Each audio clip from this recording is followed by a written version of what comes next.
Well, hello everybody. This is Dave Burkus for the Burkus Report on Business. Today discussing the every $3 million crisis. This is one that maybe you've experienced before. If you haven't, it's one you ought to know about and be able to plan for because it seems to happen. It's a phenomenon I discovered over time when dealing with many small startups in their early revenue stage. A very predictable series of rotating crises seems to befall almost every one of these young companies. These became so predictable that I could accurately label them as occurring about every $3 million in gross profit, or if you're a service company, in gross revenue.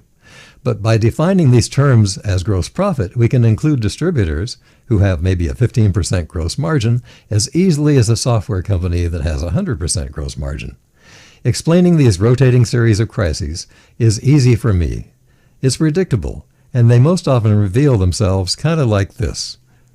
Number one, at approximately the $3 million mark of gross margin, the company has grown from its founders to about 20 employees, or about $150,000 in the same measure per employee.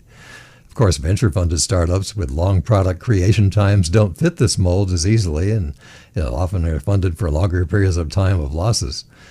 But at around the 20 million or the 20 employee mark, the founders usually find themselves with two things occurring. The original management team's span of control is exceeded, and management has to be delegated to one or more middle managers to maintain the efficiency of the workplace. And second, some of the original employees, occasionally one or two friends and founders, are discovered to be falling behind as more professional employees show them up to be less competitive in their jobs. So management reorganizes the structure of the organization to fit the new needs of the growing enterprise. The risk is real. That first person hired to step in as middle manager below the entrepreneur doesn't last for a year, often as a result of the entrepreneur's inability to let go of processes and let the new manager perform, no matter how talented or experienced the new manager is. The second crisis is about the $6 million mark in my experience. Revenues have ramped to the extent where the original product standards of quality are challenged, and the speed and efficiency of customer service begins to degrade.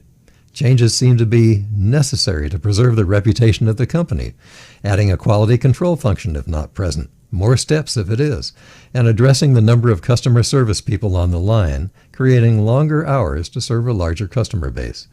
Failure to respond to this predictable crisis is a provider of real fodder for the competition. And you might imagine the industry's gossip machine, helped by those competitors' salespeople, are going to hurt. And once you fix this, the perception of fixed problems lags the actual reality by many months, and you'll find an echo chamber out in the industry. The third crisis is financial. At this company, most companies suffer a predictable working capital crisis, which comes when the infrastructure needs new sources of funds, but investors, banks, or asset-based lenders may not be available. If the company's not profitable, that makes it even worse, and the company has to worry about either tapping a line that it already has or losing the opportunity to grow any further. And that is a crisis that could happen to almost any company depending on, well, the state of the outside finances.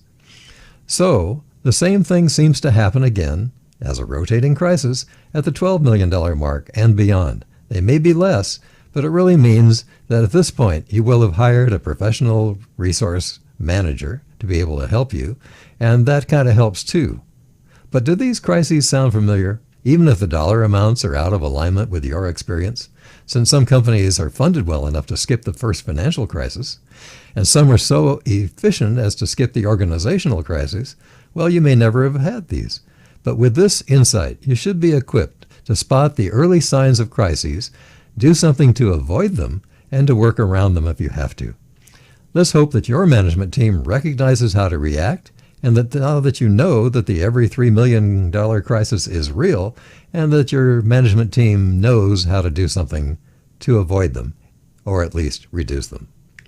Well, this is Dave Burkus, and I do have 3 books that are insights like the one you just heard, and these are available on Amazon and other booksellers, and I'd be happy to have you pick them up and see if maybe you can learn from some of these insights to help advance the speed of growth of your own business. This is Dave Burkus for the Burkus Report on Business. See you next time.